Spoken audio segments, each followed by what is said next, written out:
Yes? Tell me, say go when ready. Go. Go. Ready? Okay. I'm waiting for you to say go. Haribol. Okay. Hare Krishna. We'd like to welcome everyone to our weekly Krishna book reading to Srila Prabhupada. This week we're on chapter 24, Worshipping Govardhan Hill. So if you'll notice, the wonderful ITV office has added subtitles now to our Krishna book reading, so you'll be able to read right along with us. You can get your Krishna book out and you can read right along with us. So as always, before we begin, let's offer our respectful obeisances to Srila Prabhupada and to each other. Nama Om Vishnuvadaya Krishna Prasthaya Bhutale Srimati Bhaktivedanta Swaminiti Namane Namaste Saraswati Deve Gauravani Pacharane Nirvasesha Sunyavadi Paskachade Shatarane. And to each other, Panchakalpaturvischa Kripa Sindhu Vyevacha Patitanam Bhavnebhyo Vaishnavebhyo Namo Namaha. Chapter 24, Worshipping Govardhan Hill. While engaged with the Brahmanas, who were too much involved in the performance of Vedic sacrifices, Krishna and Balaram also saw that the cowherd men were preparing a similar sacrifice in order to pacify Indra, the king of heaven, who is responsible for supplying water. As stated in the Chaitanya Charitamrita, a devotee of Krishna has strong and firm faith in the understanding that if he is simply engaged in Krishna consciousness and Krishna's transcendental loving service, then he is freed from all other obligations.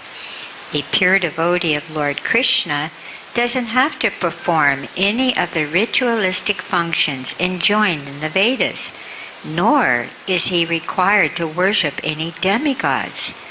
Being a devotee of Lord Krishna, one is understood to have performed all kinds of Vedic rituals and all kinds of worship to the demigods. One does not develop devotional service for Krishna by performing the Vedic ritualistic ceremonies or worshipping the demigods, but it should be understood that one who is engaged fully in the service of the Lord has already fulfilled all Vedic injunctions.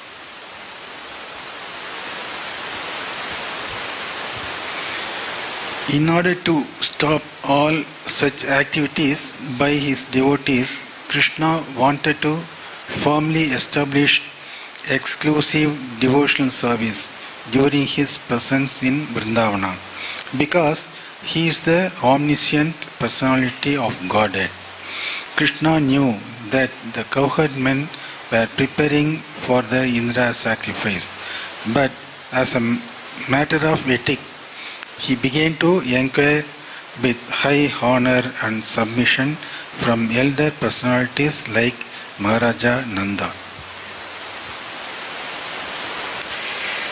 Krishna asked his father, "My dear father, what is the arrangement? What is this arrangement going on for a great sacrifice?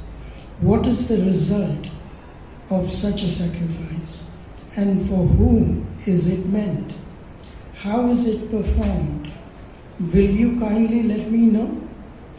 I am very eager to know this procedure, so please explain to me the purpose of this sacrifice."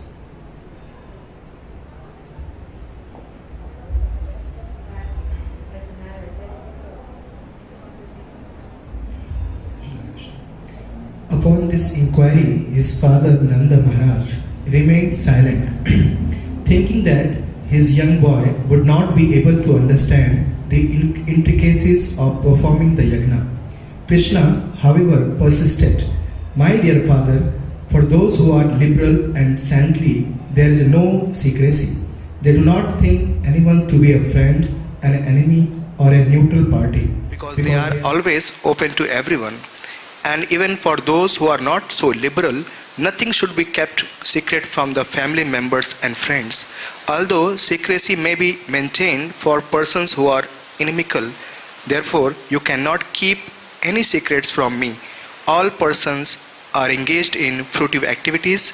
Some know that these activities are and they know the result, and some execute activities without knowing the purpose of the result. A person who acts with full knowledge gets the full result, and one who acts without knowledge does not get such a perfect result.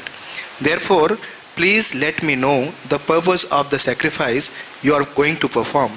Is it according to Vedic injunctions, or is it simply a popular ceremony? Kindly let me know the details about the sacrifice.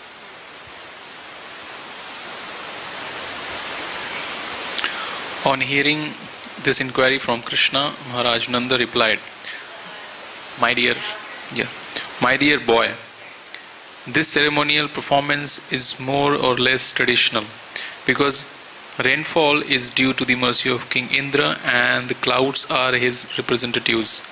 And because water is so important for our living, we must show some gratitude to the controller of this rainfall, Maharaj Indra.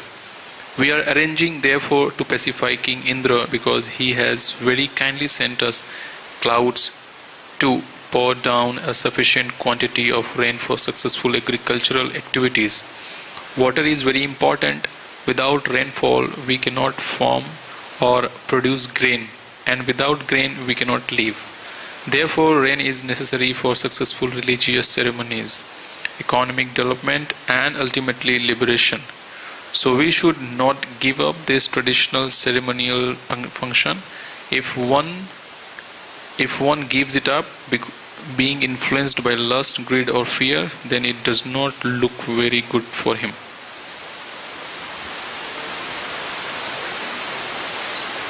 After hearing this, Krishna, the Supreme Personality of Godhead, in the presence of his father and all the elder cowherd men of Vrindavan, spoke in such a way as to make the heavenly king Indra very angry. He suggested that they forego the sacrifice. His reason for discouraging the sacrifice performed to please Indra were twofold. First, as stated in the Bhagavad Gita, there is no need to worship the demigods for any material advancements.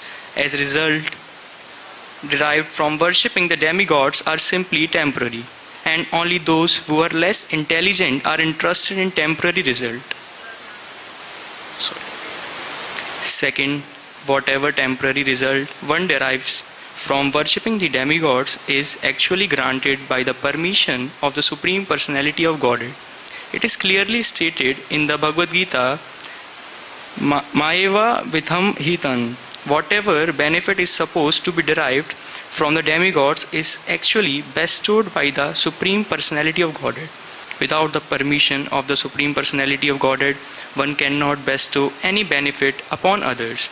But sometimes the demigods become puffed by the influence of material nature, thinking themselves in all. They forget the supremacy of the Personality of Godhead.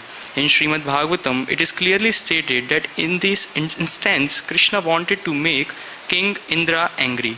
Krishna's advent was specially meant for the annihilation of the demons and protection of the devotees. King Indra was certainly a devotee, not a demon. But because he was puffed up, Krishna wanted to teach him a lesson. He first made Indra angry by stopping the Indra Puja, which had been arranged by the cowherd men in Vrindavan.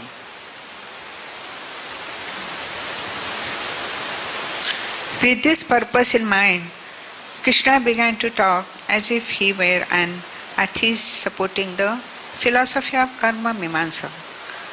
Advocates of this philosophy do not accept the Supreme Personality of Godhead, Supreme Authority of the Personality of Godhead. They put forward the argument that if anyone works nicely, the result is sure to come. Their opinion is that even if there is a God who gives man the result of his fruitive activities, there is no need to worship him, because unless man works, he can't bestow any good result. They say that Instead of worshipping a demigod or god, people should give attention to their own duties, and thus the good result will surely come. Lord Krishna began to speak to his father according to these principles of Karma Mimamsa philosophy. My dear father, he said, I don't think you need to worship any demigod for the successful performance of your agricultural activities. Every living being is born according to his past karma and lives this life, simply taking the result of his present karma. Everyone is born in different types of species of life according to his past activities, and he gets his next birth according to the activities of this life. Different grades of material happiness and distress, comfort and disadvantages of life are different results of different kinds of activities from either the past or present life. Maharaj Nanda and other elder members argued that without satisfying the predominating God, one cannot derive any good result simply by material activities.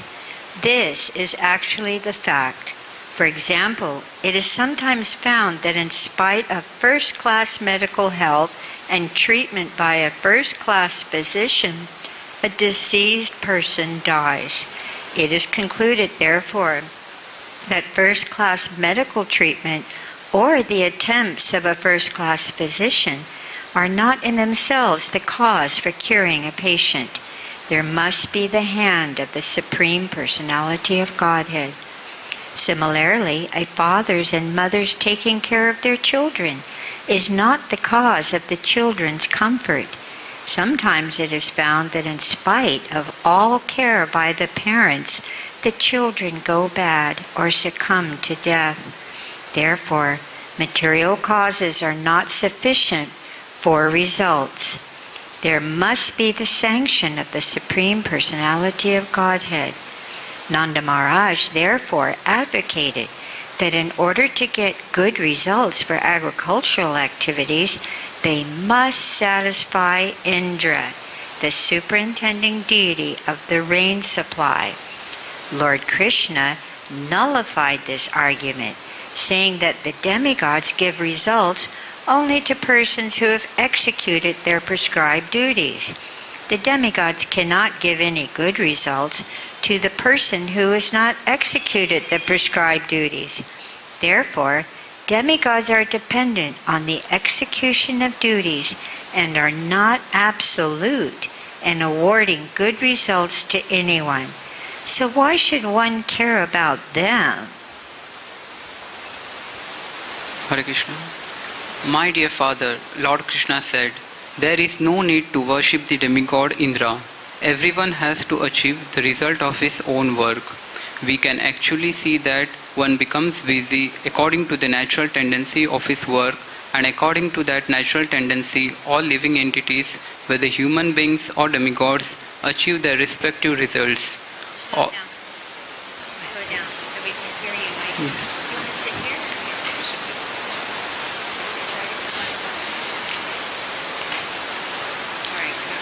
All living entities achieve higher or lower bodies and create enemies, friends or neutral parties only because of their different kinds of work. One should be careful to discharge duties according to his natural instinct and not divert attention to the worship of various demigods. The demigods will be satisfied by proper execution of all duties